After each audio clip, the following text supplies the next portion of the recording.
Boa noite. 28 de janeiro no Brasil não é uma data qualquer. É o Dia Nacional de Combate ao Trabalho Escravo. Para a perplexidade de muita gente, sim, pratica-se o trabalho escravo no Brasil. Mais comumente flagrado em atividades econômicas das zonas rurais, de uns anos para cá, com alguma frequência, tem se constatado a prática de trabalho escravo em um setor da economia tipicamente urbano, a indústria da confecção. E é sobre isso que nós vamos conversar hoje aqui no Opinião Pernambuco. Quem participa do nosso programa é a Procuradora do Trabalho do Ministério Público Federal, Débora Tito. Débora, boa noite. Muito obrigada por você ter aceito o convite do Opinião Pernambuco e por estar aqui hoje com a gente para discutir esse tema, na verdade, tão polêmico. Eu falei que o trabalho escravo, a prática do trabalho escravo é mais frequente em áreas rurais, mas que de uns anos para cá isso tem aparecido muito fortemente na indústria da confecção. Vocês conseguem mapear as causas disso? Por que no Brasil é, de certa forma, tão frequente o trabalho escravo nesse nicho da economia? Certo. No Brasil, a gente observa, não só no Brasil, no mundo inteiro, o que acompanha o trabalho escravo moderno é a ganância, é a sede de lucratividade. Então, o que é que a gente observa? Onde tem dinheiro, onde tem um incremento econômico, se não houver um trabalho social, há uma piora de precarização do trabalho e de exploração sexual comercial de crianças e adolescentes. Então, o que traz o trabalho escravo para setores urbanos, que outrora a gente não via, é esse incremento econômico. Esse incremento econômico desperta a ganância de alguns setores e essa ganância, o lucro é lícito. Nós vivemos num país capitalista, o lucro é lícito, mas esse lucro não pode significar a ofensa à dignidade das pessoas. Mas, infelizmente, não é o que acontece no Brasil, não é o que acontece na Índia, em Bangladesh, em alguns lugares em que as políticas públicas não acompanham esse incremento econômico. Inclusive, a gente fala que é um crescimento econômico sem ter desenvolvimento econômico. Se você for para os dados mundiais, a China é uma potência, mas se você for para os dados sociais, a China é quarto, quinto mundo. Então, esses países que não há essas políticas públicas, que não há um efetivo desenvolvimento, quando há um crescimento da economia, há uma ofensa à parte social. Então, no Brasil, esse fenômeno da gente começar a ver o trabalho escravo também nas áreas urbanas tem a ver com o crescimento do país. Eu brinco nas nossas redes sociais dizendo que o Brasil virou os Estados Unidos da América do Sul. Antigamente, os migrantes iam muito para os Estados Unidos em busca de emprego e agora a gente está lidando com migrantes haitianos, bolivianos, peruanos nas nossas fronteiras, indo atrás desses empregos urbanos. Mesmo numa situação dessa de crise, é de se esperar que essa migração continue? É de se esperar, porque embora a gente esteja em crise, há problemas na América do Sul que a nossa crise ainda nos torna um país com mais condições. Por exemplo, o Haiti. O que aconteceu no Haiti não foi uma crise, foi um terremoto que destruiu o país. Então, eles começaram a migrar para vários lugares e terminaram chegando no Brasil pelas fronteiras do Acre. E a gente tem vendido externamente, nos últimos 10 anos, que a situação do país está melhor. Por exemplo, qualquer brasileiro que viaje encontra muitos brasileiros quando viaja. E alguns consultores da Organização Nacional das Nações Unidas me perguntou num certo momento, brasileiro está com tanto dinheiro assim que brasileiro está viajando tanto? Então, realmente, houve uma melhoria na economia do país nos últimos 10 anos, principalmente em São Paulo, que é um grande centro, e principalmente no setor de confecções. Então, por conta desse incremento econômico, a mente gananciosa das pessoas que querem precarizar o trabalho faz com que a cadeia produtiva fique tão pulverizada que na ponta a gente encontra o trabalho escravo. Seria interessante que esses empregos fossem todos dignos, mas não é o que tem acontecido. Infelizmente, não era o que acontecia. Antigamente, quando a gente via mais no setor rural, era por quê? Porque no desmatamento da Amazônia, na cana-de-açúcar, na laranja, no tomate, havia um isolamento geográfico e as condições de trabalho do rurícola mudaram um pouco. É tanto que a legislação do trabalhador rural era uma e a Constituição de 88 precisou igualar. Mas não adianta a lei igualar se a política pública não iguala. Precisa de política pública. E aí, o que era só no rural, aquele fenômeno da precarização, do homem degradado, daquela história de dizer que o nordestino é feio, o nordestino não é nutrido. Então, aqueles ranços da área rural, com esse incremento econômico do Brasil, foram para a área urbana, por causa do crescimento desordenado e desse crescimento e não desenvolvimento econômico. Agora, do ponto de vista da legislação e das práticas de combate ao trabalho escravo, tudo igual para a zona rural e para a zona urbana? Não há diferença de modus operandi nem de legislação? Não, não tem diferença de legislação. Existem normas regulamentadoras específicas do Ministério do Trabalho e Emprego. Então, pela Constituição brasileira, são direitos dos trabalhadores urbanos e rurais, não tem mais diferença. Aí, quando você vai para as normas técnicas, aí existe um ANR para quem trabalha em construção civil, que é uma norma regulamentadora. Então, quem trabalha em construção civil tem que ter um equipamento quando está trabalhando em altura. Quem trabalha no rural, então, quando são normas regulamentadoras, normas técnicas, existe essa diferença. Não só do rural e do urbano. Até se você for um trabalhador, por exemplo, no porto, você vai ter uma diferença. Mas para a CLT, para a legislação máxima, não existe mais diferença. A última barreira de diferença eram as domésticas. E aí desistia, e assim, eu fico muito surpresa quando as pessoas vêm defender que doméstica não tem que ter jornada. Gente, não ter jornada é o maior ranço escravocrata que a Constituição tinha. Na Constituição de 88, igualaram urbano e rural, e havia um parágrafo único que dizia: as domésticas só têm direito a esses. E isso acabou no passado só, veja a nossa herança. Então, agora é que as domésticas, faz um ano e pouco apenas, que as domésticas também estão inseridas nesse contexto. Então, hoje, urbano e rural não tem mais. Doméstica tinha até ano passado, pasmem os céus, até ano passado existia essa diferença e agora não existe mais. Então, tirando essas normas específicas de cada profissão, todos têm os mesmos direitos. Você usou a expressão precarização do trabalho. A precarização do trabalho não necessariamente corresponde a uma situação análoga à escravidão? Importantíssima essa pergunta. O trabalho análogo à escravidão é um crime. Ele é o máximo vilipêndio, ele é a máxima ofensa à dignidade da pessoa trabalhadora. Então, eu posso chegar aqui numa empresa e encontrar o trabalhador sem a CTPS anotada, eu posso encontrar o trabalhador sem um equipamento de proteção, eu posso encontrar o trabalhador com 3 meses sem salário, que nesse contexto de crise está acontecendo muito, infelizmente, e o salário é o alimento do trabalhador. Então, quando eu vejo esses protestos de trabalhadores que estão há 3 meses sem emprego, eu não sei porque a população se surpreende, porque qualquer cidadão que ficar 3 meses sem receber, né, fica realmente... Eu não estou legitimando nenhum ato de violência, mas o que eu estou dizendo é que num contexto de crise, a política pública precisa chegar, senão vai ter um caldeirão de protestos mesmo. Então, para ser trabalho escravo, não é isso. Eu encontro em vários lugares pontos de precarização. Eu posso dar o exemplo, por exemplo, a gente vai falar de confecções, então vou deixar para falar isso para frente. Mas hoje, na região de Toritama e de Caruaru, a gente tem encontrado muita fraude, mas não tem encontrado trabalho escravo. Agora, lá em São Paulo, em várias marcas como a Zara, como a Marisa, a gente encontra o trabalho escravo mesmo, trabalhadores em cárcere privado. Então, é importante realmente fazer essa diferença. Para ser condição análoga à de escravo, que é um crime previsto no artigo 149 do Código Penal, tem que ser uma condição realmente que aquele cidadão está coisificado. A precarização, ela acontece de vários jeitos. Por exemplo, na terceirização, na quarteirização, você chegar numa obra de construção civil e o trabalhador terceirizado ganhar menos que o trabalhador que é diretamente ligado.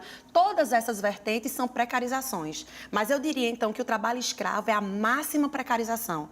É você juntar vários fatores em que a precarização fica tão grande que aquele trabalhador vira um objeto. Porque o que é o trabalho escravo? O que era o trabalho escravo? O trabalho escravo ele já foi legalizado. Ele nunca foi justo, mas ele já foi legal. Quando ele era legal até 88, ele era propriedade. Alguém podia ser propriedade de outrem. Isso nunca foi justo, mas já foi possível. Em algumas tribos, ainda é possível você ser propriedade de outrem. E o trabalho escravo moderno é você ser objeto. E o que é o cidadão ser objeto hoje? Eu, semana passada, estive numa investigação, investigando uma denúncia em Salgueiro, e que os trabalhadores não tinham banheiro, não tinham água potável, trabalhavam em carvoaria sem nenhum equipamento de proteção. Para mim, isso é o trabalho escravo moderno. Isso é o trabalho escravo contemporâneo. Ali não é um cidadão, ali é uma coisa. Ali é um objeto de lucro. Eu acompanhei um levantamento de ocorrências só na cidade de São Paulo e no entorno da cidade de São Paulo, onde se tem uma indústria de confecção muito forte, uma indústria têxtil muito forte. Então, casos que foram levantados de 2010 até 2014. os relatos são estarrecedores, inclusive de utilização de mão de obra de adolescentes, nessas condições análogas à escravidão. Eles são trancafiados, eles não têm o direito de ir e vir, as condições higiênicas são as mais deploráveis possíveis, ficam confinados por dívida, porque contraem dívidas com o empregador. Isso em plena cidade de São Paulo, os dados que eu acompanhei de 2010 a 2014, ou seja, ontem. Temos uma fiscalização insuficiente? Eu acho que a gente tem poucos auditores fiscais do trabalho, mas o que a gente precisa de mais é política pública e a gente precisa mais é chamar esse empresariado a partir da responsabilização da cadeia produtiva. Se você tem, por exemplo, 30 auditores para dar conta das denúncias em São Paulo e no entorno, e em Campinas também, você não vai dar conta disso. Mas a partir do momento que a gente pegar o topo das cadeias produtivas, a gente vai fazer com que esse próprio empresário faça uma auditoria nas suas cadeias, como já aconteceu. Então, eu acho que falta denúncia também, falta a sociedade se compadecer disso. Por exemplo, é muito comum o discurso, já é pobre, qualquer coisa basta. Então, nesses casos de São Paulo, por exemplo, acontecia com bolivianos que sequer são bolivianos, são indígenas da Bolívia, da tribo Quechua, que nem espanhol falam. Eles entram em São Paulo por Corumbá e pelas fronteiras ali do Mato Grosso, etc. E muitas vezes, quando chegam nos lugares, tem a conivência da vizinhança e da população, porque são pobres e qualquer coisa basta. Então, um primeiro ponto que eu acho que tem que ser quebrado é essa cultura. Muitas vezes eu chego para dizer que é trabalho escravo e escuto alguém dizer, não é trabalho escravo. E eu tenho que justificar, para ser trabalho escravo a pessoa tem que estar amordaçada. Não, para ser trabalho escravo hoje no Brasil são 4 modalidades. Pode ser realmente o trabalho forçado, aquele que você está com a liberdade física, e no caso dos bolivianos, muitos deles estavam em cárcere privado mesmo, então tinha realmente a liberdade, afronta a liberdade física, mas se for a servidão por dívida, condições degradantes de trabalho e jornadas exaustivas, também caracterizo. Então existe esse ponto da gente começar a ensinar a população o que é o trabalho escravo moderno, que não é aquela prisão, aquele negro açoitado daquele livro de história, isso não existe. Aliás, isso já não existe desde o final da escravidão oficial. No final da escravidão oficial, os negros já não estavam presos, não. Eles já ficavam porque eles se sabiam escravos. Eles podiam andar, tanto que eles formavam quilombos em vários lugares. Então, falta fiscalização, por deficiência do próprio Ministério do Trabalho e Emprego, que faz 7 anos que não tem concurso, eles estão aí numa briga com o governo para tentar incrementar, mas eu posso dizer que os que estão lá são guerreiros, realmente abraçam a causa. Falta a sociedade se aperceber desse conceito novo de trabalho escravo, falta a gente quebrar aquela cultura de que para pobre qualquer coisa basta. Veja que aqui eu não posso olhar o trabalho escravo pelo viés da vítima. A vítima pode ser pobre o que for. A vítima pode beber a água que for em casa. A vítima pode não ter R$1 na poupança, mas o empregador tem que pagar o salário mínimo a ela e dar as condições. Não é a condição do trabalhador que diz quanto você vai me pagar. O empresário não pode olhar para você e dizer, não, Estela, você é muito chique, eu vou lhe pagar R$2.000, você é pobre. Não, existe uma legislação a ser cumprida. Então, acho que o principal é que o próprio empresariado lance mão disso e limpe suas cadeias produtivas. Agora, eles não vão fazer isso sem a sociedade acordar, sem o Ministério Público agir. Por quê? Por causa da ganância. Sem pressão da sociedade civil. Sem pressão não faz. E assim, é impressionante como o intuito é ganância. Existem argumentos do tipo, vocês vão quebrar as empresas, vocês vão acabar com os empregos. Aí a gente está num contexto de crise em que eu mesma não atuei em nada dessas empresas e elas mesmas estão em crise por conceitos por problemas de má gestão, etc. Não é o trabalhador que quebra a empresa. O que quebra a empresa normalmente é má gestão, é a corrupção. Então, a gente precisa tirar esses argumentos falaciosos para entender que a vítima, ela nunca é a culpada. A sociedade, muitas vezes, sem perceber, por ser manipulada pela mídia, etc., ela tende a culpar a vítima. Por que ele foi? Por que ele aceitou aquele emprego? A vítima nunca é culpada. A não ser que seja um caso patológico, né, de dolo, de crime. Nesses casos sociais, a vítima, normalmente, em 99% dos casos, ela está vivenciando um contexto de falência, até de questões alimentares, que ela aceita qualquer tipo de emprego. E isso nunca pode ser argumento para que a empresa pague menos. Não existe um salário mínimo no país. legais. A gente não conversou há pouco que existe uma legislação macro, então ela tem que ser obedecida. Se a empresa quiser dar mais, ok, mas tem que dar o mínimo. Aí a gente diz que no trabalho escravo não estão sendo obedecidos nesses parâmetros mínimos legais, nem aquele piso do salário mínimo, do vale transporte, nada. E muitas vezes se diz, já é pobre, qualquer coisa basta. Se eu for devolver esse boliviano lá para a tribo dele, ele não vai ter nada. Mas você está lucrando. E isso não está em discussão. Vamos fazer um intervalo curto. A gente volta daqui a pouco, não saia daí. A discussão de hoje do Opinião Pernambuco é uma discussão que interessa a todo mundo. A prática do trabalho escravo no Brasil. A gente volta já.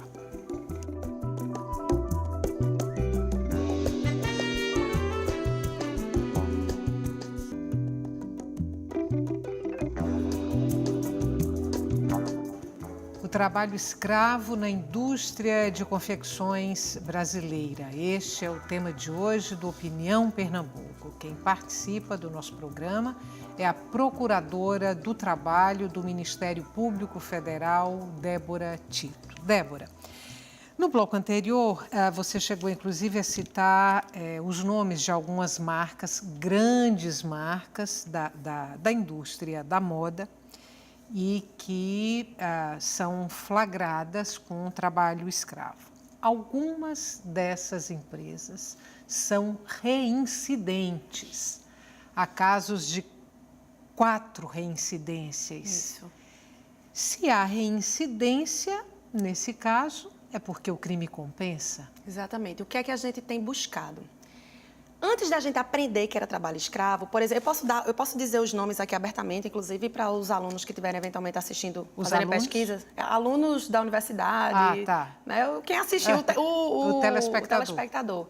No caso da Marisa, por exemplo, antes da gente perceber que era trabalho escravo e de ter aquele problema de imigração, tipo 2001, 2002, a gente viu casos que já ficaram configurados como trabalho escravo, mas ainda não tinha aquela rede aberta para o problema como tem hoje, e a gente firmou no Ministério Público um termo de ajustamento de conduta na época, que depois que a gente viu que continuou a prática, a gente viu que a gente precisa de sanções pedagógicas fortes no patrimônio dessas empresas. O crime vai compensar porque o que é o trabalho escravo hoje? O trabalho escravo hoje ele é movido por questões econômicas. Ele não é movido pelo ódio do empregador que quer açoitar o negro no pelourinho como era, não. Ele é movido por questões econômicas. Se eu baratear a mão de obra ao ponto tal, eu vou lucrar muito mais. Então, o que existe hoje é um viés econômico. Quando a gente ficou muito brando naquele primeiro momento com a Marisa, isso podem pesquisar, é aberto, a gente percebeu que não resolveu. Num segundo momento, a gente já deixou esse termo, esse ajuste que foi feito de lado e já entrou com ações civis públicas cobrando dano moral coletivo. Porque eu brinco muito dizendo que a parte mais sensível do homem é o bolso. Então, se a gente não mexer com o bolso, não deixar essas sanções patrimoniais fortes, o crime vai compensar e não vai resolver nada. Desde essa primeira constatação de trabalho escravo no Brasil, em 1995, eu posso fazer esse histórico depois para vocês. E esse aprendizado da própria rede, até hoje, já mudou muito. O que é que existe hoje? Hoje, se a empresa for flagrada com trabalho escravo, ela entra num cadastro que é chamado Lista Suja, que é um cadastro do Ministério do Trabalho e Emprego com a Secretaria Nacional de Direitos Humanos.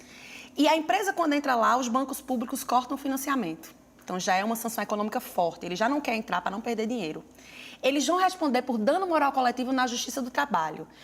No termo que a gente fez com a Zara, depois desse caminhar todo, já foi 3.800 milhões de reais. Você já citou duas aí, a Marisa e a Zara. A Zara ficou condenada já, a gente mais maduro, porque a gente também amadurece para o problema. A gente mais maduro para o problema, em sede de acordo, a Zara ficou penalizada em 4 milhões.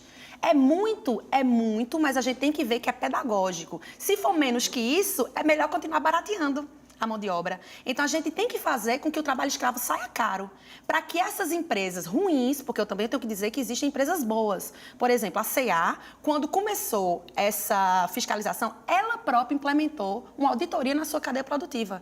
Então, existem empresas que não querem essa marca. E as empresas que ficaram com essa marca têm que pagar com patrimônio para o crime não compensar. Então, no caso da Zara, que foi os 4 milhões, e a Marisa depois foi acionada de novo, então agora eles já repensam. Opa, eu vou baratear a cadeia, eu vou baratear a mão de obra a ponto de ser trabalho escravo, eu vou perder dinheiro lá na frente. Então, deixa eu fazer tudo direitinho aqui. Mas isso também foi um caminhar nosso. Porque o que é o trabalho escravo contemporâneo? Leonardo Sakamoto, da ONG Repórter Brasil, ele diz que o trabalho escravo, na verdade, é uma febre. A febre é um sintoma de uma doença, né? A febre só está dizendo que você está com alguma coisa ainda errado. E ele diz que o trabalho escravo é um sintoma da ganância, da impunidade e da miséria. Então, se você juntar esses 3 fatores, você tem o trabalho escravo, que, na verdade, tem o fim de lucro.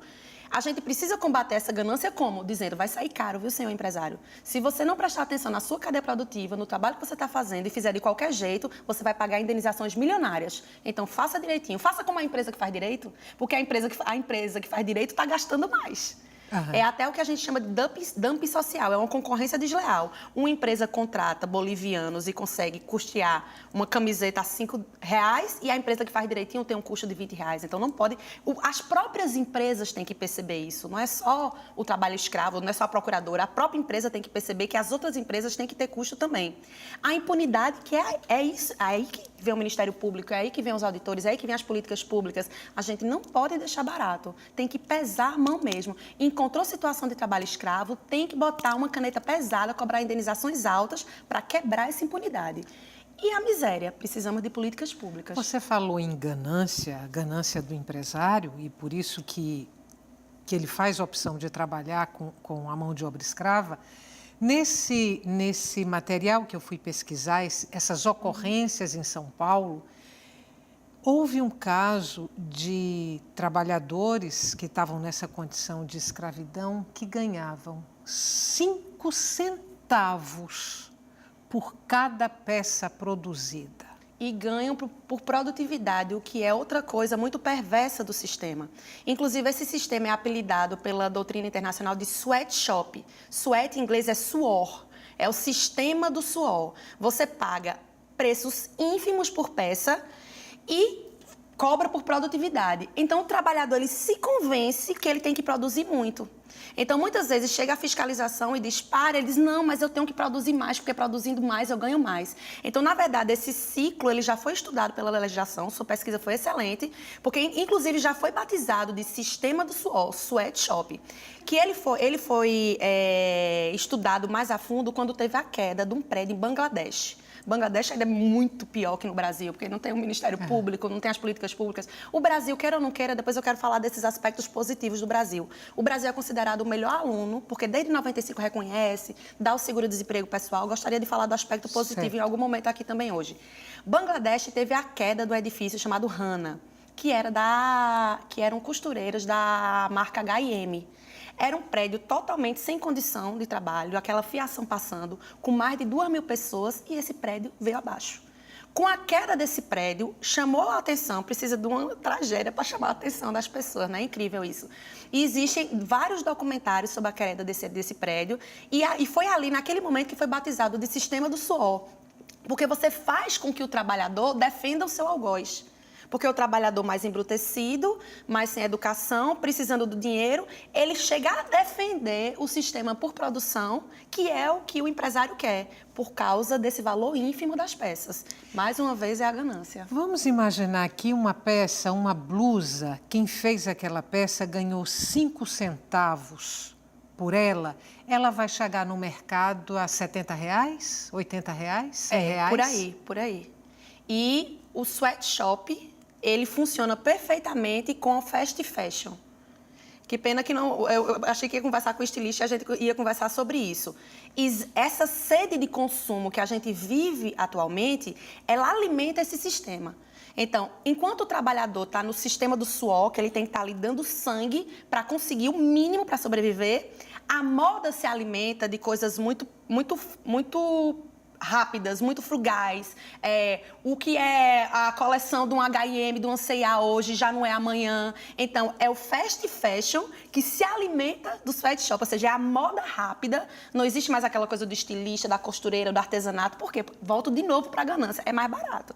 Eu, como uma consumidora brasileira que ganha um salário mínimo, se eu vou numa loja numa grande loja multimarcas. Numa loja de departamento. Numa loja de departamento. Eu vou comprar uma blusa de R$50 ou eu vou numa artesã, numa estilista pernambucana e vou comprar uma blusa de R$300? Não, claro que o cidadão vai correr atrás dessa roupa mais barata. Então, essa fast fashion, essa moda rápida, é para pegar as camadas mais pobres também. Então, é estimular o consumo de quem não tem condição de consumir. Então, existe aquele endividamento em massa. Quem lucra com isso? O sistema financeiro, os bancos, os juros. Então, o sistema todo se retroalimenta e quem está na base é o mais pobre. Quem termina sustentando essa pirâmide da ganância é o mais pobre. Então, realmente, existe essa retroalimentação. Você falou que achou que ia conversar com estilista. Você ia conversar com o estilista pernambucano Eduardo Ferreira, muito querido, que é um grande defensor desses caminhos alternativos para o consumo da moda. Isso. Um consumo no qual você possa rastrear a origem daquele produto para não correr o risco de comprar produto feito com mão de obra escrava. Mas Eduardo teve um imprevisto, não pôde estar aqui hoje com a gente numa próxima oportunidade. Uma outra dúvida que eu quero tirar com você. Uma denúncia de trabalho escravo, a fiscalização vai lá. A gente já falou aqui do uso da mão de obra de estrangeiros, de bolivianos, de haitianos, que vêm para o Brasil em busca de melhores dias. Então, esses trabalhadores são resgatados daquele local de trabalho. O que acontece com eles depois? Eu falei há pouco que a gente amadureceu, né? Desde aquele primeiro termo de acordo com a Marisa, até perceber que se não ficar caro, eles vão reincidir, tem que ficar caro. A gente também amadureceu nessa questão de perceber o tráfico de pessoas que há por trás dessas migrações. A migração, ela é perfeitamente possível. O ser humano, ele é naturalmente migrante. Você pode estudar a história do ser humano, ele está naquela busca da migração por melhores condições de trabalho, ou porque está sendo perseguido politicamente, ou por fins românticos. Então, a migração, ela é possível. O que não pode haver é a exploração dessa condição migratória. A legislação brasileira, ela é da época da ditadura militar, ela é de 64. Então, o Estatuto do Estrangeiro, ele não retrata essa situação atual do Brasil. Então, quando esses bolivianos, esses haitianos começaram a chegar, a rede de proteção demorou a entendê-los como vítima de tráfico de pessoas, porque são vítimas de tráfico de pessoas, e muitas vezes, quando esses estrangeiros eram resgatados, eles eram deportados para o seu lugar de origem sem nenhuma proteção. Isso a gente já evoluiu, já existe uma resolução do CONIG enquanto a legislação está para mudar, mas enquanto não muda, existe uma resolução do CONIG, que é a Comissão Nacional de Imigração, para reconhecer esses cidadãos como vítima de tráfico de pessoas.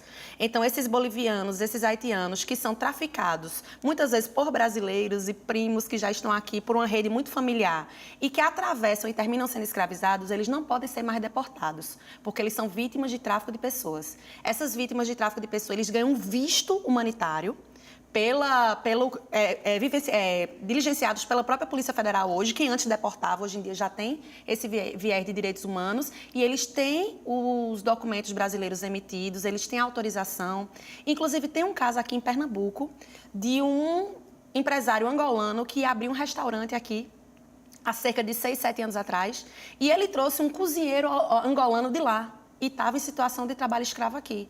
A gente recebeu essa denúncia no Núcleo de Enfrentamento ao Tráfico de Pessoas, e esse cidadão angolano hoje, ele está com os documentos brasileiros, ele está tendo a questão de oprimir a pessoa, de reprimir quem o traficou, mas independente disso, a gente já fez esse atendimento à vítima com esse viés de foi tráfico de pessoas, essa pessoa é uma vítima, então ela tem que ser acolhida pelo país.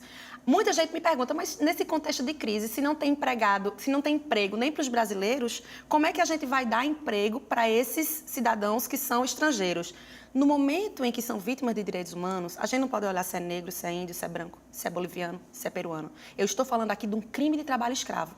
Então, os lugares, Recife no caso, São Paulo nos outros casos, o Acre, quando chegou aquela leva de haitianos lá, dos refugiados, é preciso que as políticas públicas deem conta dessas pessoas, porque elas não podem voltar sob o argumento de que não tem emprego. Esse argumento em face da ofensa de direitos humanos, ele cede. Então, a gente realmente tem que receber essas pessoas. E engraçado é que o Brasil, ele tem a fama de receber o bem migrante, né? É o país do futebol, é o país das mulatas, e não temos política de retaguarda. Isso tem sido uma construção forçada por conta dos casos de trabalho escravo. Até então, a gente só pensava em migrante no carnaval de Salvador, de Recife e do Rio de Janeiro. Aí, com essa condição do trabalho escravo, terminou impulsionando a gente a amadurecer também para essa questão de tráfico de pessoas. Eu vou te fazer mais uma pergunta, não sei nem se vai dar tempo de você responder, vou ficar aguardando aqui o diretor me dizer se sim ou se não der tempo você vai responder no próximo bloco. Mas a pergunta é a seguinte, se houvesse uma campanha de conscientização do consumidor para que ele evitasse comprar produtos que são feitos por essa mão de obra escrava, isso ajudaria a reverter a situação? Ajudaria sim. Posso responder agora já? Pode. Existe, inclusive, esforços nesse sentido, da ONG Repórter Brasil. Inclusive, você estava falando do estilista, da moda sustentável. Existe um aplicativo chamado Moda Sustentável. O consumidor que está comprando, ele pode acessar e saber se aquela marca tem ou não trabalho escravo em sua cadeia produtiva. E mapeia também exploração sexual comercial de crianças e adolescentes. É uma coisa difícil porque o consumidor, principalmente o consumidor brasileiro e o consumidor de fast fashion, ele quer olhar o preço. Infelizmente, ele não olha além. Então, uma campanha seria importante para a gente boicotar essas marcas? Sim, porque existem marcas que oferecem produto com o mesmo preço que não se utilizam dessa prática de mão de obra análoga à de escrava. Então, é possível e já existem esses esforços. A gente ainda não conseguiu massificar esse tipo de iniciativa, mas já existe. Inclusive, esse pensamento já foi desenvolvido com aplicativos de celular, com propagandas em São Paulo. São Paulo está mais evoluído porque lá acontece mais coisa, não é porque a gente está evoluído. A gente está aprendendo a lidar com o problema aqui agora por conta do polo lá de Caruaru. Mas já existe iniciativa nesse sentido e o boicote do consumidor é fantástico. É realmente uma ferramenta tão importante quanto pegar o patrimônio. Existem ferramentas importantes. Pegar o empresariado pelo patrimônio para que fique caro, conscientizar a sociedade do teor do que é o trabalho escravo contemporâneo, tirar aquela ideia de que só se estivesse sendo o negro açoitado no pelourinho, isso não existe mais, e fazer com que o consumidor fique realmente mais atento para o que ele está comprando e tenha um consumo sustentável. Vamos fazer mais um intervalo? Vamos. É curto, a gente volta daqui a pouco para continuar essa conversa. O tema de hoje do Opinião Pernambuco é o trabalho escravo no Brasil, principalmente o trabalho escravo na indústria da confecção. Até já.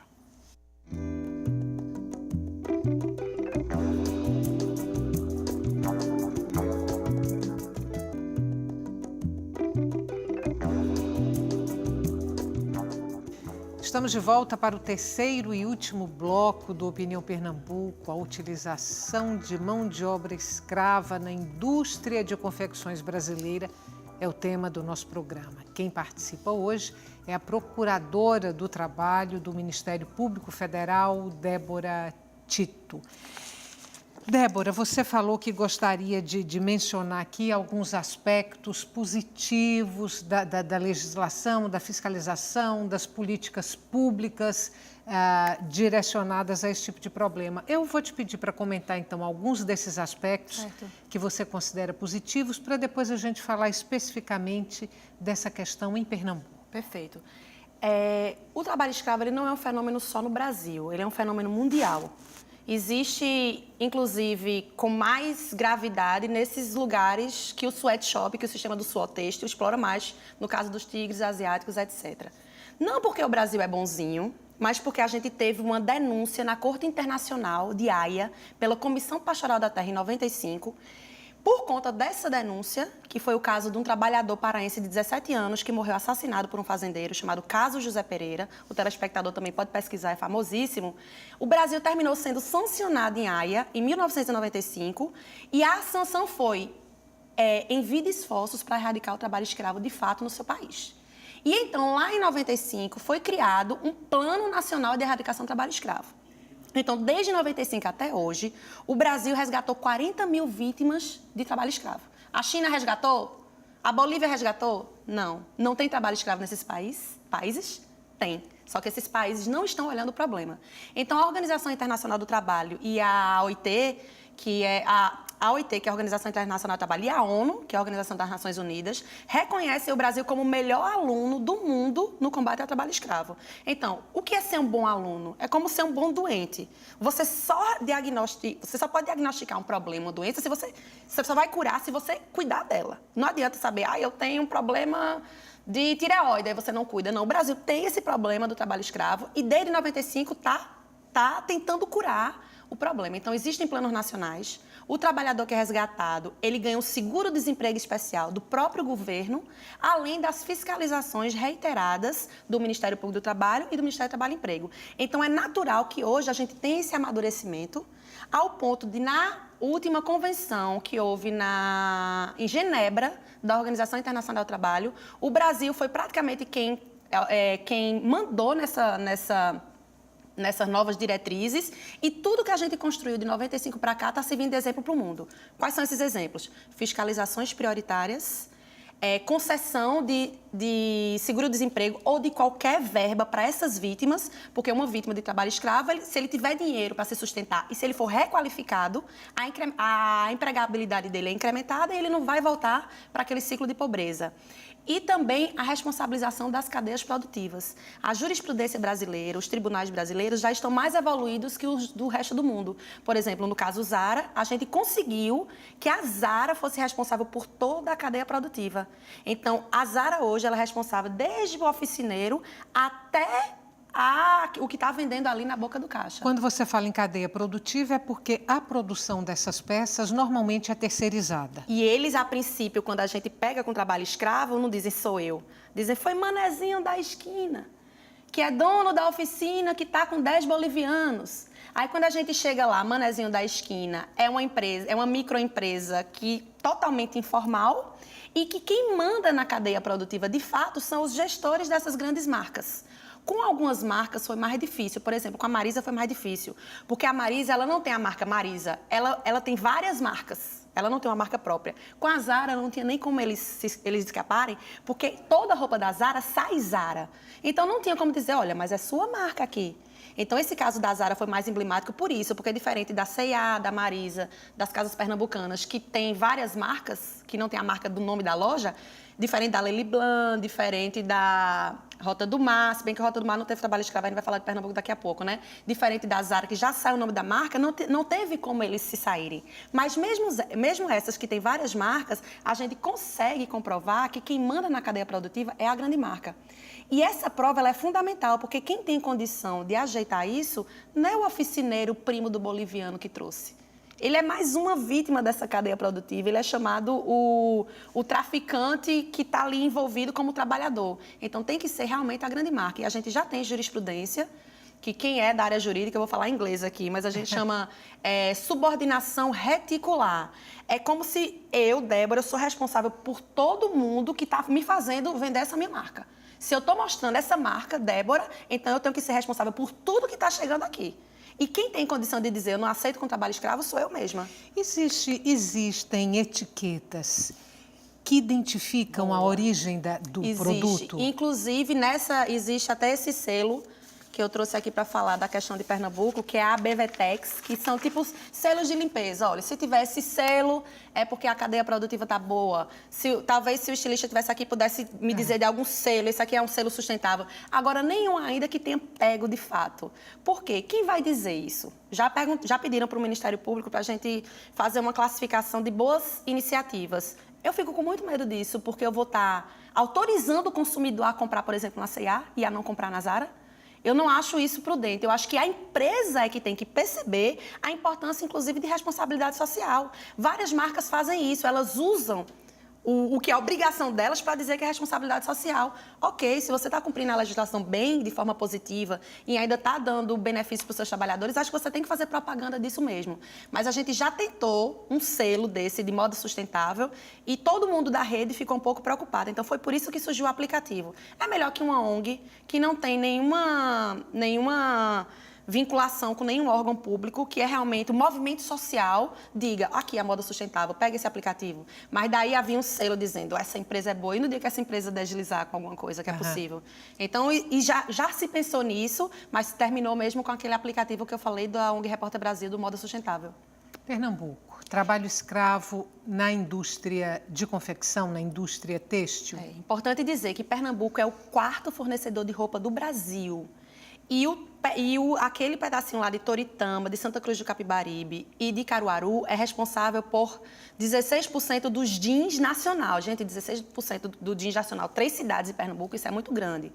A gente nunca pegou trabalho escravo lá, não. Já fizemos fiscalizações. A gente pega aquilo que a gente falou no início, diferença de precarização. E existem pontos de precarização. Quais são esses pontos de precarização? Muita fraude. Muitos trabalhadores, eles estão com empresas que, na verdade, não são pessoas jurídicas de fato, são realmente empregados de marcas, mas é preciso dizer dos aspectos positivos, já que a gente está falando aqui mais num certo otimismo, dá um otimismo aí. Várias empresas, como a Escadenche e a Rota do Mar, eles primarizaram. Quem está acompanhando a seara trabalhista sabe que o medo hoje é uma terceirização desmedida. Está rodando aí no Supremo, legislação, no Congresso, legislações que permitam uma terceirização desmedida, o que para a gente pode ser desastroso, porque precariza muito a mão de obra. E essas 2 marcas, elas foram na contramão, a partir da atuação do Ministério do Trabalho, e primarizou. Então, se você chegar nessas 2 marcas hoje, todo mundo é empregado, com carteira assinada, com todos os direitos reconhecidos para essas marcas. Outras empresas, a gente precisa atuar, precisa procurar, mas realmente trabalho escravo a gente não encontrou. Pode ser que nos idos de 2008, 2009 tenha tido, mas desde que a gente começou essa força-tarefa de ficar mais em cima lá, não encontramos condições análogas à escravidão. Encontramos, sim, fraudes que estamos resolvendo, inclusive com apoio das políticas públicas dessas 3 cidades principais lá. O próximo passo é ver a questão das lavanderias, porque tem um problema ambiental muito grande lá.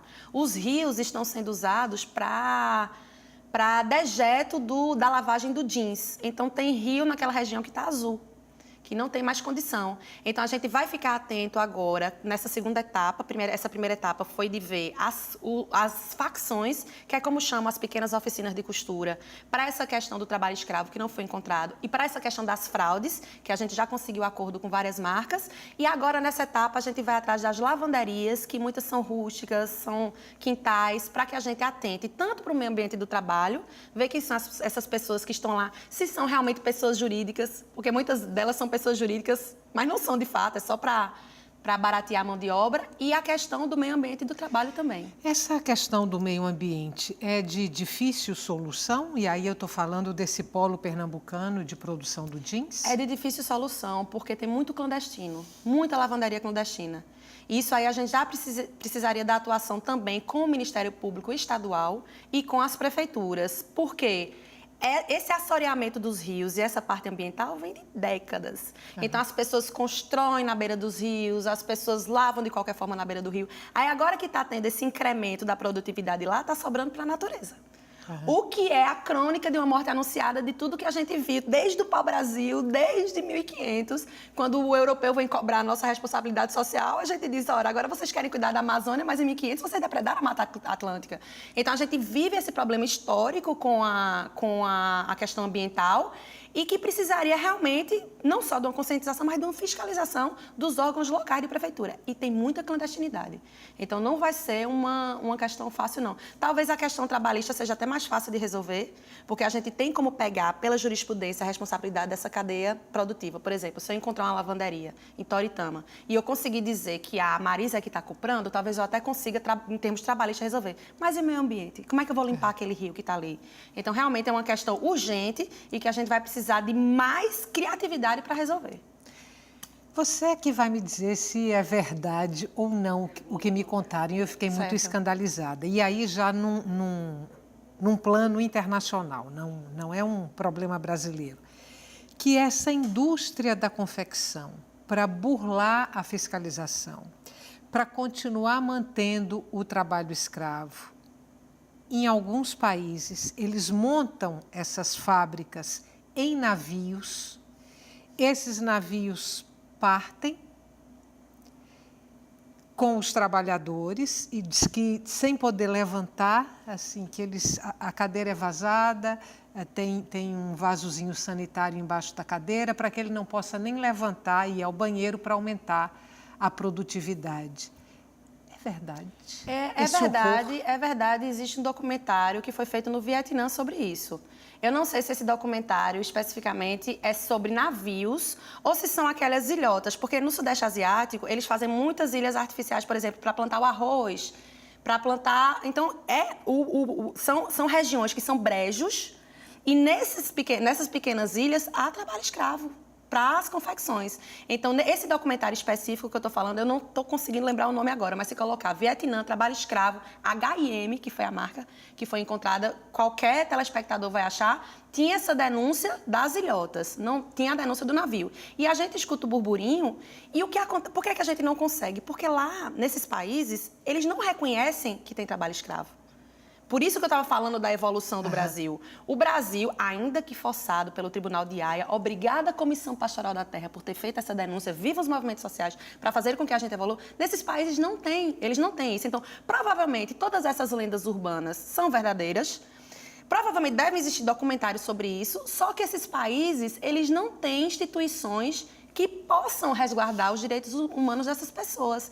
Então, o salário mínimo é em condições absurdas, as condições higiênicas são absurdas, as condições de trânsito são absurdas. Então, tem aquelas ilhas como os Emirados Árabes, que são aqueles nichos de opulência, e tem aquele bolsão de favelização ao redor, muito pior que no Brasil. Então, acredito que seja verdade. Existem situações muito similares nas ilhas do Vietnã, documentadas por cineastas americanos, nesses filmes que a gente assiste por aí para entender o trabalho escravo no mundo, e provavelmente deve ser verdade.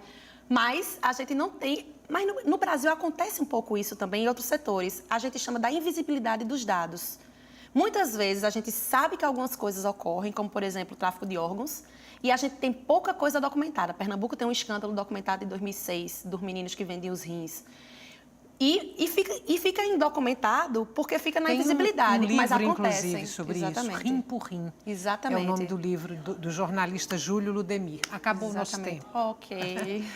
Obrigada. Mais uma vez por obrigada. você ter aceito o convite do Opinião Não, Pernambuco. eu que agradeço, é um prazer. Para você que está em casa, muito obrigada pela companhia até agora. O Opinião Pernambuco volta na segunda-feira. Até lá.